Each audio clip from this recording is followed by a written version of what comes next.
ನಮಸ್ಕಾರ ಎಲ್ಲರಿಗೂ.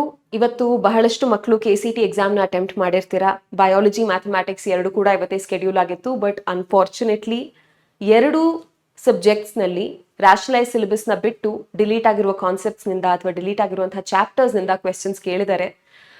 ಸೊ ತುಂಬ ಜನ ಮಕ್ಕಳು ಧೈರ್ಯ ಕಡಿಮೆ ಮಾಡ್ಕೊಂಡಿದ್ದಾರೆ, ಹೋಪ್ಲೆಸ್ ಫೀಲ್ ಆಗ್ತಾ ಇದ್ದಾರೆ, ಗುರಿ ಮುಟ್ತೀವಾ ಇಲ್ವಾ ಅನ್ನೋದನ್ನ ಡೌಟ್ ಪಡ್ತಾ ಇದ್ದಾರೆ. ಐ ಕಂಪ್ಲೀಟ್ಲಿ ಅಂಡರ್ಸ್ಟ್ಯಾಂಡ್ ನಿಮ್ಗೆ ಹೆಂಗೆ ಫೀಲ್ ಆಗ್ತಾ ಇರ್ಬೋದು ಅಂತ.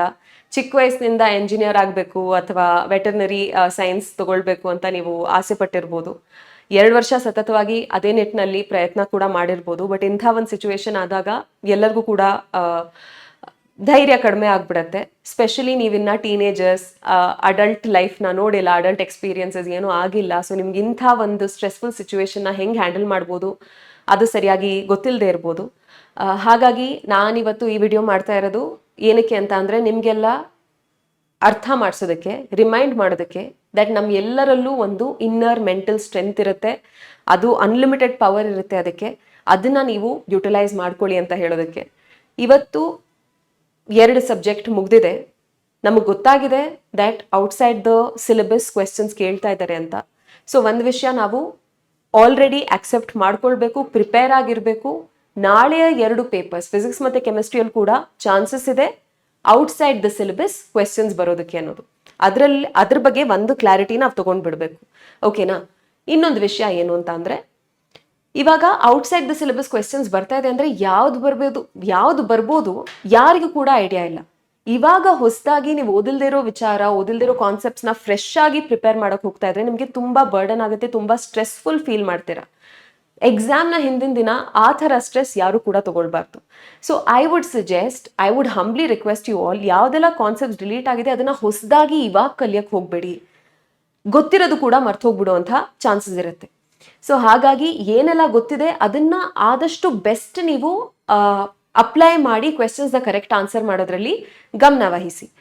ಇನ್ನೊಂದು ವಿಷಯ ಏನು ಅಂತ ಅಂದರೆ, ನಾನು ಹೇಳಬೇಕಾಗಿರೋದು ನಿಮ್ಮ ಮೈಂಡ್ ಸೆಟ್ ಮ್ಯಾಟರ್ ಆಗುತ್ತೆ. ನೀವು ಎಕ್ಸಾಮ್ನ ಯಾವ ಮೈಂಡ್ ಸೆಟ್ನಲ್ಲಿ ಅಪ್ರೋಚ್ ಮಾಡ್ತೀರಾ ಅದು ಕಂಪ್ಲೀಟ್ಲಿ ನಿಮ್ಮ ಕಂಟ್ರೋಲಲ್ಲಿದೆ. ನಮ್ಮ ಕಂಟ್ರೋಲಲ್ಲಿ ಇಲ್ಲದೆ ಇರೋದು ಯಾವುದು, ಯಾವ ಕ್ವೆಶನ್ಸ್ ಬರುತ್ತೆ, ಔಟ್ಸೈಡ್ ದ ಸಿಲೆಬಸ್ನಿಂದ ಎಂಥ ಕ್ವೆಶನ್ಸ್ ಬರ್ಬೋದು ಅದು ನಮಗೆ ಗೊತ್ತಿಲ್ಲ. We do not have any control over that. ಅದ್ರ ಬಗ್ಗೆ ಚಿಂತೆ ಮಾಡೋದ್ರಿಂದ ಯಾವುದೇ ಬೆನಿಫಿಟ್ ಕೂಡ ನಮಗೆ ಸಿಗೋದಿಲ್ಲ. ಬಟ್ ಥಿಂಕ್ ಅಬೌಟ್ ನಮ್ಮ ಕಂಟ್ರೋಲ್ನಲ್ಲಿ ಏನಿದೆ. ನಮ್ಮ ಕಂಟ್ರೋಲ್ನಲ್ಲಿ ಇರೋ ವಿಷಯ ಏನು ಅಂತ ಅಂದರೆ, ನಾವು ಪೇಪರ್ನ ಹೆಂಗೆ ಅಪ್ರೋಚ್ ಮಾಡ್ತೀವಿ, ನಮ್ಮ ಮೈಂಡ್ ಸೆಟ್ನ ಹೇಗೆ ಇಟ್ಕೊಳ್ತೀವಿ, ಅದು ನಮ್ಮ ಕಂಪ್ಲೀಟ್ ಕಂಟ್ರೋಲಲ್ಲಿದೆ. ಇಷ್ಟು ದಿನ ಕಷ್ಟಪಟ್ಟು ಕಲ್ತಿದ್ದೀರಾ. ಈಗೇನು ಮಾಡ್ಬೇಕು ನೀವು, ಇಂಥ ಒಂದು ಸ್ಟ್ರೆಸ್ಫುಲ್ ಸಿಚುವೇಶನಲ್ಲೂ ಕೂಡ ನೀವು ಮಾಡಬೇಕಾಗಿರೋದು ಏನು ಅಂತ ಅಂದರೆ, ಇರೋ ನಾಲೆಜಲ್ಲಿ ಏನೆಲ್ಲ ಕಲ್ತಿದ್ದೀರಾ ಆ ನಾಲೆಜ್ನ ಬೆಸ್ಟ್ ಮಾರ್ಕ್ಸ್ ಬರೋ ರೀತಿ ನೀವು ಹೇಗೆ ಯುಟಿಲೈಸ್ ಮಾಡ್ಕೊಳ್ಬೋದು ಅಂತ. ಫಾರ್ ಎಕ್ಸಾಂಪಲ್, ನಾಳೆ ನಿಮ್ಮ ಕೆಮಿಸ್ಟ್ರಿ ಪೇಪರು, ಫಿಸಿಕ್ಸ್ ಪೇಪರ್ನಲ್ಲೂ ಫಸ್ಟ್ ಕ್ವೆಶ್ಚನ್ನೇ ಔಟ್ಸೈಡ್ ದ ಸಿಲೆಬಸ್ ಬಂತು ಅಂತ ಅನ್ಕೊಳ್ಳೋಣ. ಫಸ್ಟ್ ಕ್ವೆಶ್ಚನ್ನೇ ಔಟ್ಸೈಡ್ ದ ಸಿಲೆಬಸ್ ಬಂದರೂ ಕೂಡ you should be mentally prepared to think, okay ನನಗಿದು ಬರಲ್ಲ, ಮಿಕ್ಕಿದ್ ಏನು ಬರುತ್ತೆ ಅದ್ರ ಮೇಲೆ ನಾನು ಫೋಕಸ್ ಮಾಡೋಣ. ಇದ್ರ ಬಗ್ಗೆ ನೀವು ಇವಾಗ ಫಸ್ಟ್ ಕ್ವೆಶ್ಚನ್ನೇ ನಿಮಗೆ ಔಟ್ಸೈಡ್ ದ ಸಿಲೆಬಸ್ ಬಂದಿದೆ, ನಿಮ್ಗೆ ಅದಕ್ಕೆ ಉತ್ತರ ಗೊತ್ತಿಲ್ಲ, ನೀವು ಅಲ್ಲೇ ಬೇಜಾರು ಮಾಡಿಕೊಂಡು ತಲೆ ತಗ್ಗಿಸ್ಕೊಂಡು ಧೈರ್ಯ ಕೆಟ್ಟು ಕೂತ್ರೆ ಮಿಕ್ಕಿರೋ ಕ್ವೆಶನ್ಸ್ನ ನೀವು ಕರೆಕ್ಟ್ ಮೈಂಡ್ನಲ್ಲಿ ಆನ್ಸರ್ ಮಾಡೋದಕ್ಕೆ ಆಗೋದಿಲ್ಲ. ಅಂಥ ಸ್ಟ್ರೆಸ್ ನೀವು ಎಕ್ಸಾಮ್ ಟೈಮ್ನಲ್ಲಿ ತೊಗೊಂಡ್ಬಿಟ್ರೆ ಕ್ವೆಶ್ಚನ್ನೇ ತಪ್ಪಾಗಿ ಓದ್ಬಿಡ್ಬೋದು, ಅಥವಾ ಮಾರ್ಕ್ ಮಾಡುವಾಗ OMR ಅಲ್ಲಿ ಬಬ್ಲಿಂಗ್ ಮಿಸ್ಟೇಕ್ಸ್ ಆಗ್ಬೋದು. ಇಷ್ಟು ದಿನ ಓದಿರೋದನ್ನ ನೀವು ಮ್ಯಾಕ್ಸಿಮೈಸ್ ಮಾಡ್ಕೊಳ್ಳೋದಕ್ಕಾಗೋದಿಲ್ಲ ನಿಮ್ಮ ಸ್ಕೋರ್ನ. ಹಾಗಾಗಿ ಇಂಥ ಟೈಮಲ್ಲಿ ನಿಮ್ಮ ಮೈಂಡ್ನ ಸ್ಟ್ರಾಂಗ್ ಮಾಡ್ಕೊಳ್ಳಿ. ನಿಮ್ಮ ಮೈಂಡ್ನ ಸ್ಟ್ರಾಂಗ್ ಮಾಡಿಕೊಂಡು ಯಾವುದೆಲ್ಲ ಕ್ವೆಶನ್ಸ್ ನಿಮಗೆ ಗೊತ್ತಿದೆ, ಯಾವುದೆಲ್ಲ ಕಾನ್ಸೆಪ್ಟ್ಸ್ ನೀವು ಕಲ್ತಿದ್ದೀರಾ, ಅಂಥ ಕಾನ್ಸೆಪ್ಟ್ಸ್ನಿಂದ ಬರುವಂಥ ಕ್ವೆಶನ್ಸ್ನ ಕ್ಲಿಯರ್ ಮೈಂಡ್ನಿಂದ ಓದಿ ಅರ್ಥ ಮಾಡಿಕೊಂಡು ಕರೆಕ್ಟಾಗಿ ಆನ್ಸರ್ ಮಾಡಿ. ಇವತ್ತಿನ ಇಮೋಷನಲ್ ಬ್ಯಾಗೇಜ್, ಇವತ್ತಿನ ಬೇಜಾರನ್ನ ನಾಳೆನ ಎಕ್ಸಾಮ್ಗೆ ತೊಗೊಂಡು ಹೋಗ್ಬೇಡಿ. ನಿಮ್ಮ ಹತ್ರ ಒಂದು ಚಾಯ್ಸ್ ಇದೆ.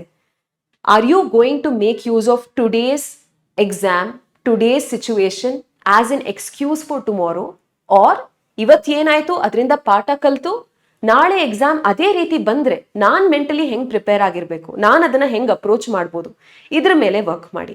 ಆಯಿತಾ? So this is what I want to tell you. Also ಇಂಥ ಎಕ್ಸ್ಪೀರಿಯನ್ಸಸ್ ನಿಮಗೆ ಅಡಲ್ಟ್ ಲೈಫ್ನಲ್ಲಿ ಆಗ್ತಾನೆ ಇರುತ್ತೆ. ಸುಮಾರಷ್ಟು ಸಮಯ ನಮಗೆ ಕಂಟ್ರೋಲ್ನಲ್ಲೇ ಇರುವಂತಹ ಸಿಚುವೇಶನ್ಸ್, ಕಂಟ್ರೋಲ್ನಲ್ಲೇ ಇರದೇ ಇರುವಂತಹ ಸಿಚುವೇಶನ್ಸ್ ಅರೈಸ್ ಆಗುತ್ತೆ. ಅಂಥ ಟೈಮ್ನಲ್ಲೆಲ್ಲ ನೀವು ಒಂದು ಪ್ರಾವರ್ಬ್, ಈ ಒಂದು ಸ್ಟೇಟ್ಮೆಂಟ್ನ ತಲೆಯಲ್ಲಿ ನೆನ್ಪಿಟ್ಕೊಳ್ಳಿ ಅಂತ ಹೇಳಕ್ಕೆ ಇಷ್ಟಪಡ್ತೀನಿ. It is in the face of adversity that we find the greatest strength.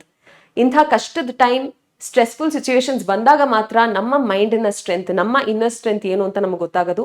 Hopefully all of you find your inner strength. Hopefully all of you will do the best of your ability in tomorrow's exam. All the very best. ಯಾರು ಕೂಡ ಧೈರ್ಯ ಕೆಡಬೇಡಿ, ಇದ್ರ ಮೇಲೆ ನಿದ್ದೆ ಕೆಡಿಸ್ಕೊಳ್ಬೇಡಿ.